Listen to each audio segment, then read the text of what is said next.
Assalamualaikum warahmatullahi wabarakatuh.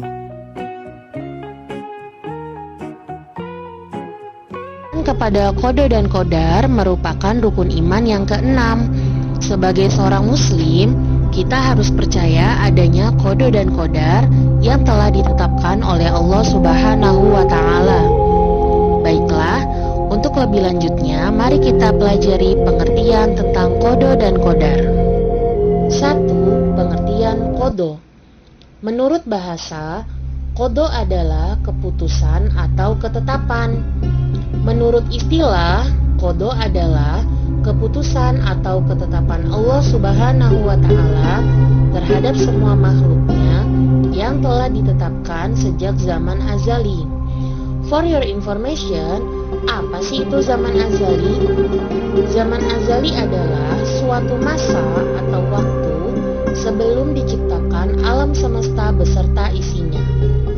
Qada adalah urusan Allah Subhanahu wa taala dan tidak ada yang dapat mencampuri ketetapan Allah. Contoh qada adalah kelahiran, kematian, rezeki, jodoh, ataupun musibah merupakan qada atau ketetapan Allah Subhanahu wa taala. Dalam dalil naqli atau firman Allah Subhanahu wa taala pada Al-Quran Surat Al-Hadid ayat 22, Allah menjelaskan setiap bencana yang menimpa di bumi dan yang menimpa dirimu sendiri semuanya telah tertulis dalam kitab Lauh Mahfuz sebelum kami mewujudkan. Sungguh yang demikian itu mudah bagi Allah. 2. Pengertian qadar. Menurut bahasa, qadar adalah ukuran atau ketentuan. Menurut istilah, qadar adalah ukuran atau ketentuan Allah Subhanahu wa taala yang telah terjadi terhadap semua makhluknya. For your information, penjelasan dari qadar ini ialah segala sesuatu yang diciptakan oleh Allah Subhanahu wa taala adalah ketentuan yang disebut sunnatullah atau kehendaknya Allah Subhanahu wa taala. Sebagai contoh, 1.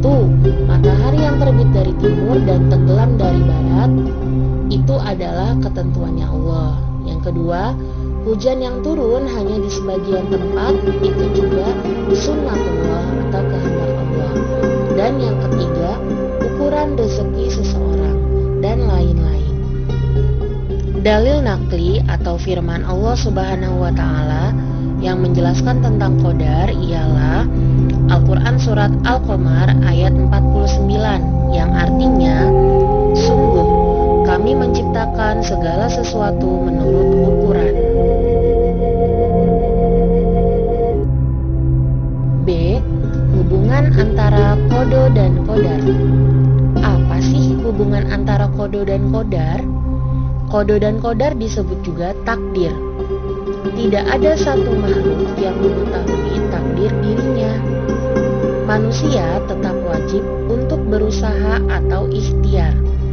Dalam firman Allah Subhanahu wa taala, Al-Quran Surat An-Najm ayat 39 yang artinya, dan bahwa manusia hanya memperoleh apa yang telah diusahakannya. Maka dari itu, kita sebagai manusia harus terus berusaha.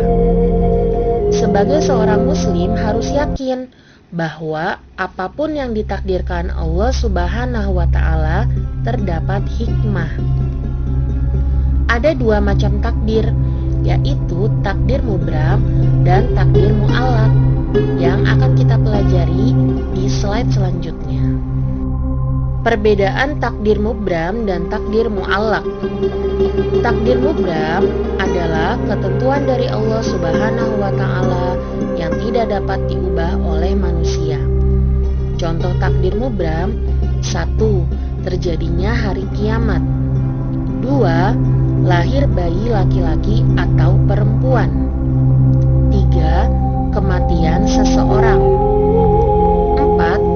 Bencana atau musibah di suatu tempat.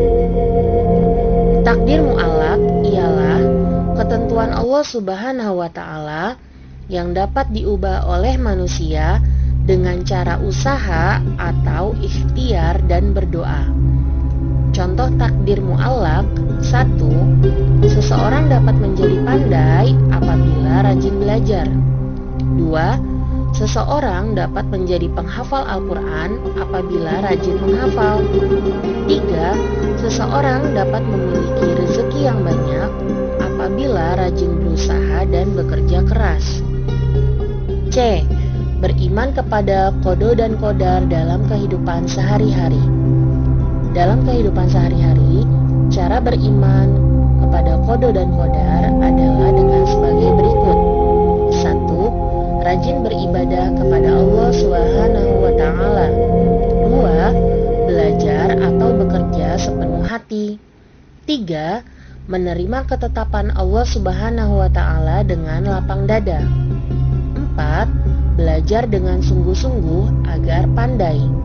5. Selalu meningkatkan potensi diri.